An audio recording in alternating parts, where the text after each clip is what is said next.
नमस्ते, मैं विकास। आप देख रहे हैं बात बेबाक। विगत कुछ दिनों से सिविल एविएशन के क्षेत्र में जो अफरा-तफरी मची हुई है, उसके मूल में डीजीसीए के नए निर्देश हैं। डीजीसीए सिविल एविएशन क्षेत्र की सबसे बड़ी नियामक संस्था है, जो यात्रियों की सुरक्षा के लिए समय-समय पर नए निर्देश जारी करती है, जिसका अनुपालन सभी एयरलाइंस को करना पड़ता है। लेकिन आदेश को निर्गत हुए लगभग 1 साल हो गए, लेकिन फिर भी डीजीसीए ने यह ज़हमत नहीं उठाई देखने की कि एयरलाइंस कंपनियां इनका पालन कर रही कि नहीं कर रही। अब जब सख्ती से इसे लागू किया गया तो इंडिगो ने, जो कि सिविल एविएशन क्षेत्र में एयर पैसेंजर्स का लगभग 60% मार्केट पर उसका हिस्सेदारी है, अभी सबसे बड़ी एयरलाइन कंपनी इंडिगो ही है। उसने सरकार को ब्लैकमेल करने के इरादे से बहुत सारे फ्लाइट कैंसिल कर दिए। क्रू की कमी का बहाना बना करके बहुत सारे फ्लाइट कैंसिल हुए। लगभग 2000 से अधिक फ्लाइट कैंसिल हुए हैं, जिससे यात्रियों को बड़ी परेशानी हो रही है। कुछ एयरपोर्ट पर लोग 2-2 3-3 दिन से पड़े हुए हैं। सबका कितना ही महत्वपूर्ण काम रुक गया है। बहुत लोगों को परेशानी हो रही है।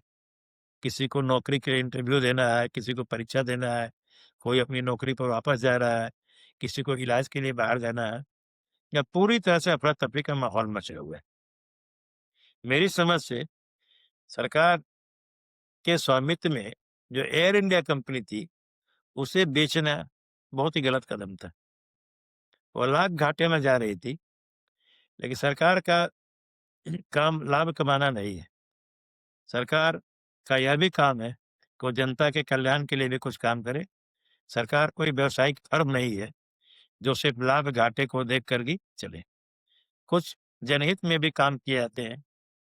अच्छी तरह हम जानते हैं कि बहुत दिनों तक रेलवे भी घाटे में चल रही थी, लेकिन जनहित में घाटे में रहने के बावजूद भी चलाया गया। इस प्रकार टेलीकॉम के सेक्टर में बीएसएनएल भी कोई बहुत प्रॉफिट मेकिंग कंपनी नहीं रही है, उसे भी घाटे में चल के चलाया जा रहा है। लेकिन यहाँ पर यह भी मैं कह दूं कि बीएसएनएल भी जिस प्रकार से चल रहा है और जिस स्थिति खस्ता हो गई है, यदि उसे भी ठीक से नहीं किया जाएगा तो एक दिन वह भी आएगा कि इंडिगो की तरह जो निजी क्षेत्र की टेलीकॉम कंपनियां हैं, एयरटेल, जियो वगैरह, वो सब भी अपने मोनोपोली का लाभ उठा करके जनता को परेशान कर सकती है।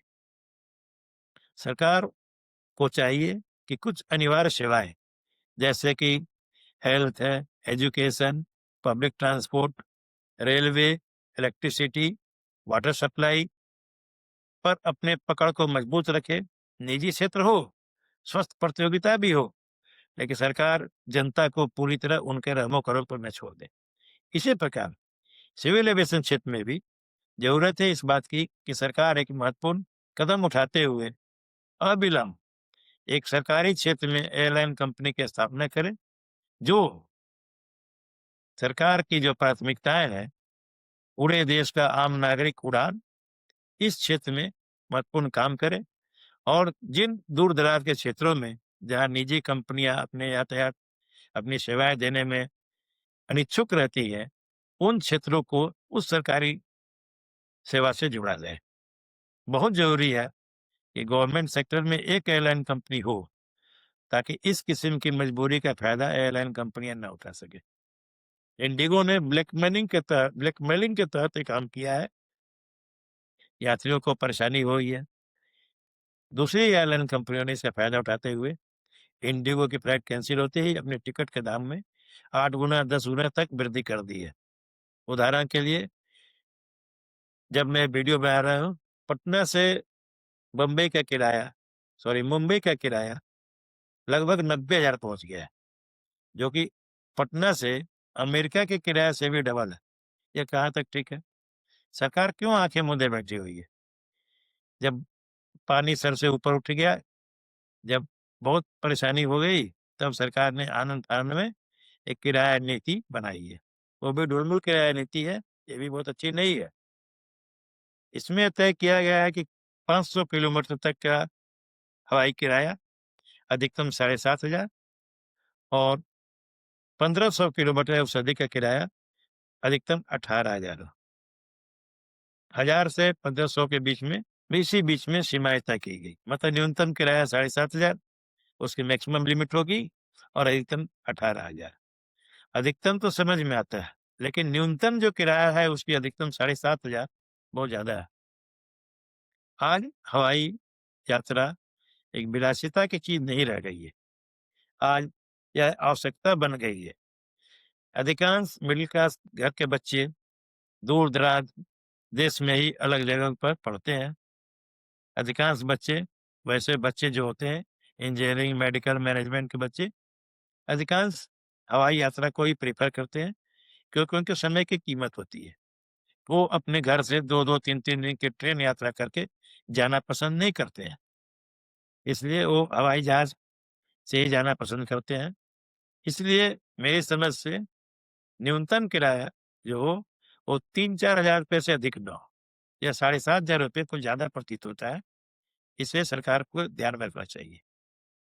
और सबसे बड़ी बात है कि डीजीसीए को पूरी तरह सजग होकर के ऐसे नियम बनाने चाहिए कि विमान कंपनियां ब्लैकमेलिंग का टैक्टिक्स न अपनाएं, उनके ऊपर सख्त कार्रवाई किया जाए, और इस बात का ध्यान रखा जाए कि वह त्योहारी सीजन वगैरह, व्यस्तताओं का और busy season, new year eve, Christmas, Diwali, Holi, इस टाइप के जो त्योहार आते हैं उन सब मौकों पर बहुत ज्यादा किराया न बढ़ाए। सरकार को सख्त निगरानी करनी चाहिए। सरकार ने एयर इंडिया को तो बेच दिया, लेकिन क्या आपने जिम्मेदारियों को भी बेच दिया? क्या उससे कोई जिम्मेदारी नहीं बनती है कि इस पर निगरानी रखा जाए? यात्रियों की सुरक्षा, यात्रियों की सुविधा एयरलाइंस की जिम्मेदारी तो है ही, लेकिन एयरलाइंस अपनी जिम्मेदारी निभा रही है कि नहीं, यह देखने की जिम्मेदारी किसकी है? निश्चित रूप से सरकार की है, और सरकार इस मामले में यहाँ पर विफल सिद्ध हो रही है। मैं पुनः यह गुजारिश करता हूँ इस वीडियो के माध्यम से कि सरकार अविलंब इस बारे में सोचे, और सरकारी क्षेत्र में भी एक एयरलाइन कंपनी की स्थापना करने विचार करें। यह जनहित में होगा। नमस्कार, फिर मिलते हैं अगले वीडियो में। हाँ, वीडियो पसंद आया हो इसे लाइक, शेयर और सब्सक्राइब कर दें, और अपने विचार अवश्य लिखे कमेंट सेक्शन में जा करके अपने कमेंट लिखें, ताकि मुझे आपके विचार से की जानकारी हो, और आगे अपने वीडियो को और भी सुधारने का प्रयास कर सकूं। नमस्कार।